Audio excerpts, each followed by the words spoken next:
Hey there, this is Alan Grosshider with Blue222, and I wanted to give you a quick video that shows how to set up your account once you have signed up for Blue222 and your account has been accepted.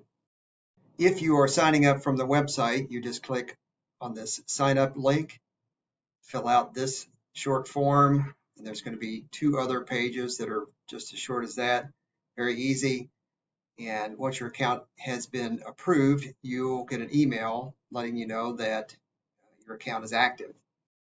If you were invited by a Blue222 client to be a preferred vendor, you should have received an email that looks like this, and you'll click this link.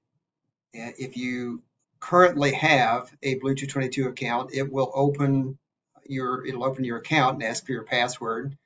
If you don't have a Blue222 account currently, you will click that link and it will take you through the sign up process. And as soon as your account is accepted, you will show up as a preferred vendor for that client.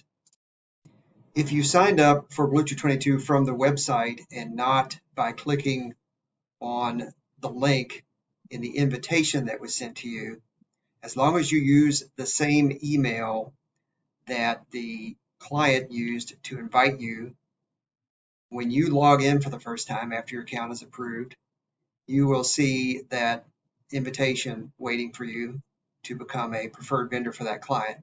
And if you click the accept button, then you will become a preferred vendor for that client.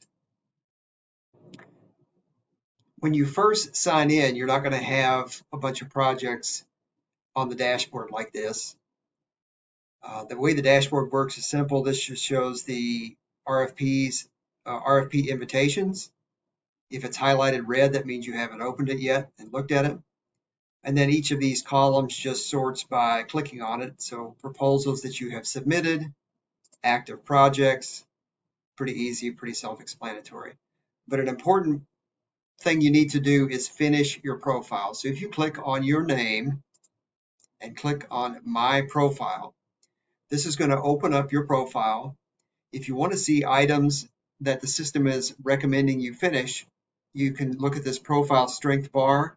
If you click on the bar, it's going to show you items that you have not completed yet. And as you complete those items, it's going to add to your profile strength. Profile is very simple to finish. Click on Edit Profile. The more information you put in, the more likely new clients are going to be to want to use you. So if you put in a good bio, put in a good picture, upload resumes, certifications, anything that would help somebody understand what you're capable of doing. Then you want to go to the next tab, which is Preferred Service Zones. Make sure that you put in a zip code for any city that you can do work in. You only need to put in one zip code per city and then put a radius around that zip code. You don't need to put in every zip code in that city. The way the system works, if you, whatever zip code you put in, whatever radius you put around that zip code, then you should show up when somebody's looking for you to do work in that zip code. So if you want to do work in a 300-mile radius around the city that you live in, then you would change this to 300.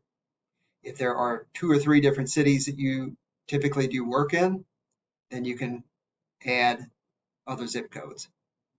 Then service capabilities. On this tab, you want to make sure if you want to be open to the public, that would be any client on the system, select public.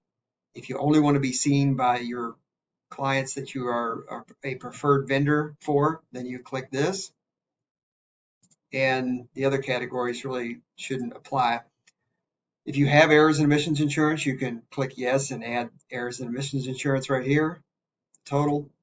But make sure you go through and select the service capabilities that you can perform. So under this environmental site assessments, if you can do a full phase 1 environmental site assessment completed report and send fully completed to the client, then select that. If you are an EP, if you are designated as an environmental professional and would want to do just a site visit, then select that. If you are a non-EP that does site visits for environmental projects, then select this. Fill out everything that you can do, step through all of these different categories and make sure you fill out anything that you're capable of doing, and then click Update. And now the system is going to show that your service capabilities have been updated successfully, make sure everything else saved successfully, and you're done. Now you should receive an email from the client when they send you an RFP, and I will show you in later videos how to control your dashboard, how to respond to projects when they come in, and manage your workflow. If you need help at any time, you can just click on this chat window and start a chat. And if we're available, we'll respond. Otherwise, we'll get back to you as soon as possible. Or you can send an email to support@blue222.com.